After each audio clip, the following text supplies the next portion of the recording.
Hello Sagittarius, welcome to the Plaid Sheep Oracle. For this round of readings, I have asked, how can you access your magic? And not just in the way we might think of it of psychic skills or manifestation or that kind of thing, but the magic that is you personally. My jumping off place is a card from my Faeries Oracle, illustrated by Brian Froud. And if you haven't checked out his stuff, I would encourage you to do so. The cards are beautiful, as are all his illustrations.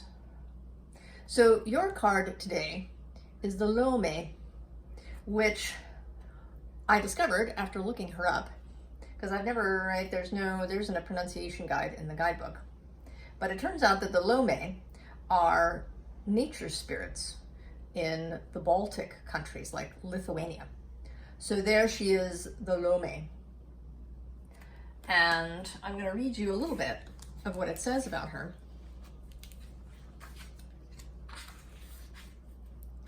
She is the Lome, in the same way that the MacGregor is the chief of the clan MacGregor. The Lome of all Lomes. The Lome is a charitable soul in the old sense of the word charity, which is loving and giving. She knows the joy of giving without expectation of return. From practicing this ourselves, we learn that there is always a return, often from the least expected source. Now, I'm not actually going to read much more because what I'm getting from your reading is something a little bit different. Not so much about giving and receiving in the usual sense, but in where your attention goes.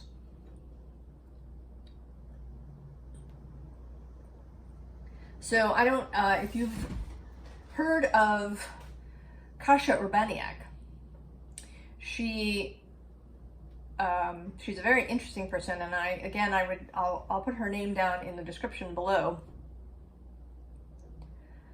And a lot of her work talks about attention and where you put it, and how attention creates a kind of a dominant or submissive state, and not in any pejorative sense. But if you are in a conversation with someone and your attention is on them, right, your attention is outward, right? And that's a more dominant state. Whereas when you turn your attention in on yourself, that can be sort of a more submissive or receptive state. But if you sort of end up in one too much, then, right, that can be, right, it's an unbalanced and perhaps detrimental condition. And so what we want is to be balanced in, how our attention goes. Like if you have a really interesting conversation with someone where, when you're speaking, you're really focused on that. And then when you're listening, you're really focused on listening. And that those are some of the really, right, like the best conversations where that attention switches in a natural and balanced way. So I think that the issue here, Sagittarius, is that you've been really inwardly focused. I mean, this is an underlying, and then right below that, in the next row underlying, we have this Four of Emotions. Four of Cups energy. So, right, I really, I sort of see her as, she's looking outward, but I don't think she's seeing what's there. And then she's followed by this guy, who's kind of like the hanged man in this deck, except he's kind of wrapped himself up tightly. And he can't, right, so he can't move.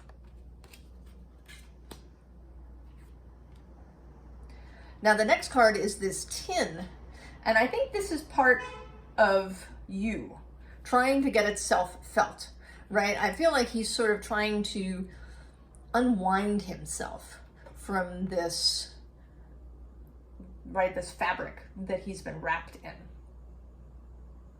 He's trying to get out. But it's hard going. There's a lot of weightedness. Right, there's these large weights kind of pressing in, obscuring. So I think that you've really been diving into an introspective state. And this, of course, can be very useful, Sagittarius. We know that, right, it's good to check in with ourselves, to know how we're feeling, to be emotionally present for ourselves. And the last several years have certainly, given us the opportunity, right? We've been locked down and isolated and not nearly as perhaps, interactive and social. And the various, changes and any difficulties and challenges that you've had could really have, made you especially introspective. And then currently,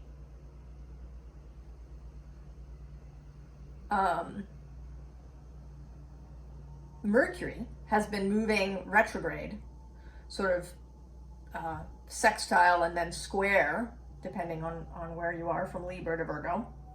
And retrograde Mercury is certainly very, can be an introspective energy.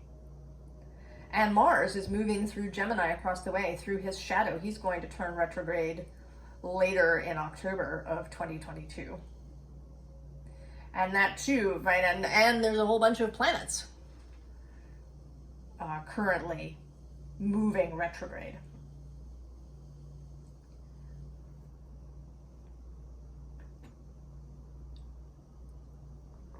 But you can have too much of a good thing. And you can get caught, right? The devil appears after that Four of Emotions card. And, here in this Four of Emotions, she's, right? She's holding her head. She's having a bad time. She doesn't, what is she going to do? She's all caught up in her head. And right below her is this beautiful kiss happening right there. And she doesn't see it. And actually under that is the Five of Materials, which is a very isolating thing, right? Here she is, she's curled up on the floor. She can't, she hasn't turned around to see this energy and this lit up doorway behind her. And then we have this Nine of Voices, which is the Nine of Swords, deeply asleep. And even this Queen of Inspiration, which is, one of your energies.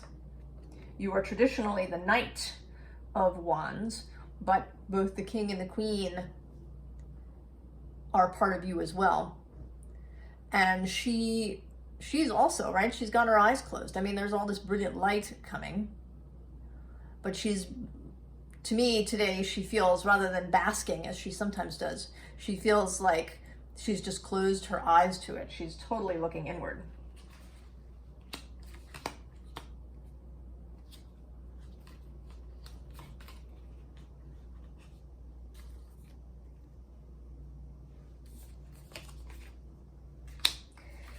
And here, this Ace of Voices, which, can be an idea, right? Streaking in, but you have your back turned to whatever it is. You are not seeing it. You're not seeing this owl that's flying around. You are being asked, Sagittarius, to turn your gaze outward with this Two of Wands, right? In the Waite Smith deck, this is a figure looking out between two wands, looking out to sea, thinking about adventure.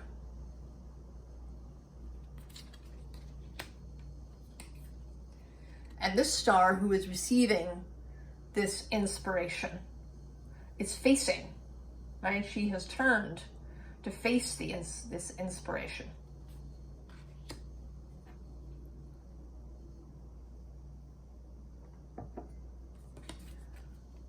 And that, right, that's going to lead to this temperance place.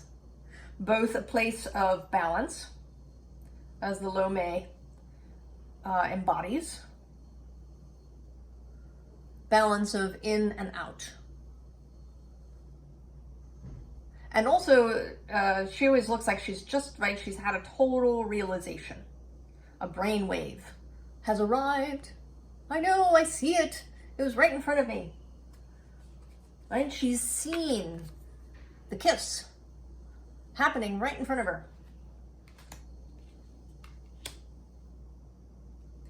So this Weathercock Fluctuate card is coming here to remind you, A, that things change, right? The wind changes, but also that you are a mutable sign, Sagittarius. You can change, you can shift and move beautifully, right? As circumstances require, or, you know, to take advantage of opportunities that present themselves. So that this mending energy of, you know, going inward, exploring hurts and traumas and working on healing those things is a very useful, it's a useful thing, but it has its time. And that time has now changed. It's time to move, right? To follow the track to the next adventure, to get on the road,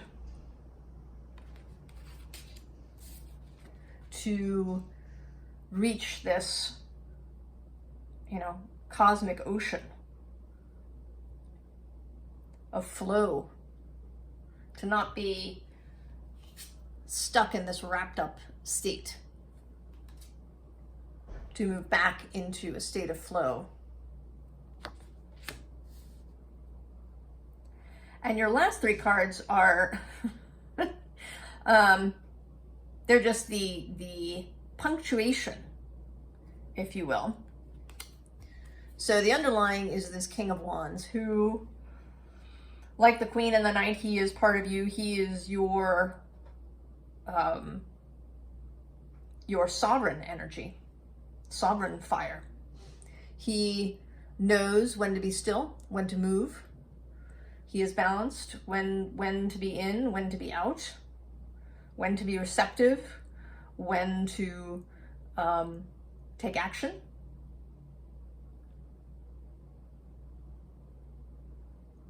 Right, he's the culmination of the suit of fire.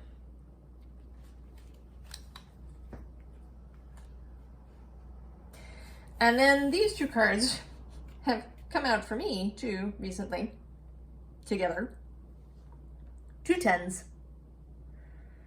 And this is to say, let what has died die. Let it be. It's done. Don't go back over it again. This is really, right, this card has really been saying to me, don't autopsy the death. Right, when something dies, we can take a little bit of time to grieve it, to feel perhaps what is a loss. We can mourn the familiar things that have been with us for a long time. Ways of being that kept us alive, that kept us together in the past. We can give them their due respect for what they did for us, how they helped us out. But once, right, they're dead. It's time to let it go. And embrace this 10 of Cups instead. Happiness. emotional fulfillment, friendship, family, all the various cups things. And, you know, the 10 is a culmination, but it's not, you know, it isn't as if it's an end, right? It's not really like a fairy tale where, you know, you just stop it and they lived happily ever after. Our life story goes on. Things happen, more adventures occur. You know, this family will have more interesting events in their life. They haven't just come to this point and stopped. You know, the children will keep growing. The parents will, you know, discover new things. Everybody will have interesting stuff happen to them. But it will be from a different space. From a more mature space, a more balanced, more temperate space, one that doesn't swing wildly from one extreme to another, one that, you know, understands all of the, right, the balances, right, individuality and relationship, submissiveness and dominance, receiving and giving, rest and action. We don't have to continue digging. I think I've referenced John O'Donohue in some of these readings. He's a dear favorite of mine. If you haven't checked out his work, I would encourage you to do so. I'll write him in the description too. He talks about how, you know, we can get caught up in this endless sort of scraping of the clay of our lives, right? Like we're digging and scraping up, right? We're trying to find every last little bit of thing that needs to be looked at, dug over. And in doing this, right, if you keep scraping, then nothing, you know, if you keep scraping up the soil, nothing is going to grow. You do want to, you know, explore if there's things that keep coming up for you. You want to find out where that's coming from. But you don't have to keep looking.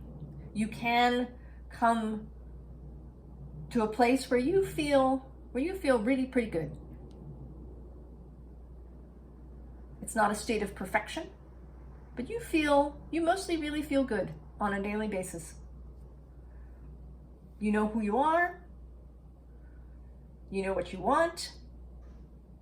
You know you're going to have little challenges. You know there's stuff that's going to irritate you, maybe trigger you a little bit, but you know you can deal with it. You don't have to eliminate every last blessed trigger that you've ever had. So look outward. Turn your gaze back out, Sagittarius. See what is out there, right? Open your eyes and see what lies before you, because there's beauty there. See the kiss of the universe.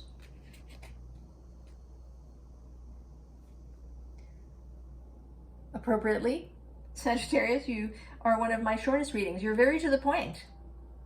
Just look out. See what is trying to get your attention and come into your life and be an adventure and a blessing. I wish you all of the very best, Sagittarius. I will see you next time. So long.